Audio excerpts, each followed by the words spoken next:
realize that. What is it about people, though, that once they indulge in any sort of, I mean, it doesn't even have to be a substance. It can be an activity, like gambling, for instance. Like, once it gets into your bones, it just seems like you're so compelled to just continue that behavior, and the idea of stopping is almost more painful than the idea of wrecking your life. This is addiction. This is basically, these things are reinforcing.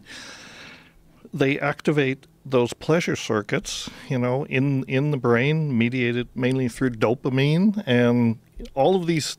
I mean, the so-called drugs of abuse, which I think is a terrible word, but, you know, the reinforcing drugs, the pleasure drugs, work directly or indirectly through the dopamine circuits, and the dopamine is like your button for pleasure, you know, in the same way that serotonin is kind of on the opposite side. It's your button for more like euphoria, feeling good, but it doesn't have the punch, I guess, which is why people can get addicted to gambling, they can get addicted to sex, they can get addicted to television, all of these things. It doesn't have to be substances, because they all hit those same circuits, you know, except the psychedelics, which don't work on that reward circuitry. They work on a different set of circuits. But yet, even with those, your behavior patterns can become addictive, and then you can start just doing psychedelics too much, and it's not even the psychedelics that are doing it. It's just this compulsive need to constantly change your state of mind. Yeah, that's quite true. And if people, you know, the way to use psychedelics is there are many ways to use it, but basically use it thoughtfully.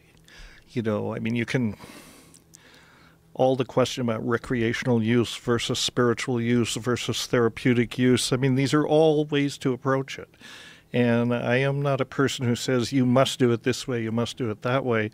What I do say is do it from an informed place and approach it thoughtfully, you know, because, I mean, in other words, don't, you know, plan for it. Respect the medicine in a certain way, you know, use it in a circumstance where you can learn from the medicine rather than have the medicine be sort of a, you know, overlay over whatever else you're doing. I mean, this is something that demands attention, and I think that's the best way to use psychedelics. And for whatever, you know, whatever spin you put on it, is it spiritual, is it therapeutic, is it recreational, is it shamanic? These are all labels. The important thing is that, you know, you approach the medicine itself. The medicine is the teacher, right? Not the sitter, not the shaman, not the psychotherapist. If they're doing their job correctly, in my opinion, their job is to let you have your encounter with the medicine. And the medicine is what you learn from. They're there to facilitate that. They can intervene if you get anxious or if things go on, make sure, you know, nobody comes to the door, that kind of thing. But basically, it's to facilitate a learning opportunity where you and your teacher, which is the medicine, be it ayahuasca or mushrooms or whatever, can have this intense one-on-one interaction, you know. I feel like with psychedelics as well as with all these other things that we're talking about, any kind of drug, I mean, even coffee, alcohol, whatever, and behavior patterns, all these different things. I think one of the things that happens with human beings is you get so far along in your life, and these behavior patterns become so like tight grooves that are carved into your psyche. And then as you become an adult, then you start to learn, like, oh, there's got to be a better way to handle this.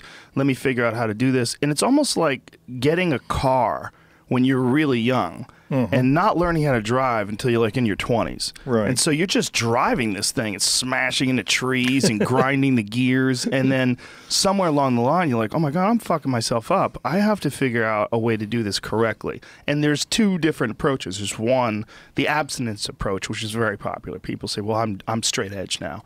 I don't do anything and that's it. And I just, you know, I just do wheatgrass and I run hills and stuff. I'm like, okay, you could do that too. I mean, right, you can do it. You definitely can do that too. But it's, I just don't think that there's anything wrong with any of these things. I think there's something wrong with the way we use them. And I think it's one of the inherent problems with things being illegal is that we can't discuss this. And we don't have people like you or centers where people can go, where people can become educated on the proper way to use these drugs or medicines or whatever you want to call them, these compounds, and get something out of them that can really be beneficial. Right. That's exactly right. I mean, I've said this many, many times that, drug education, what they call drug education in this country, is a joke because the whole emphasis is on don't use them.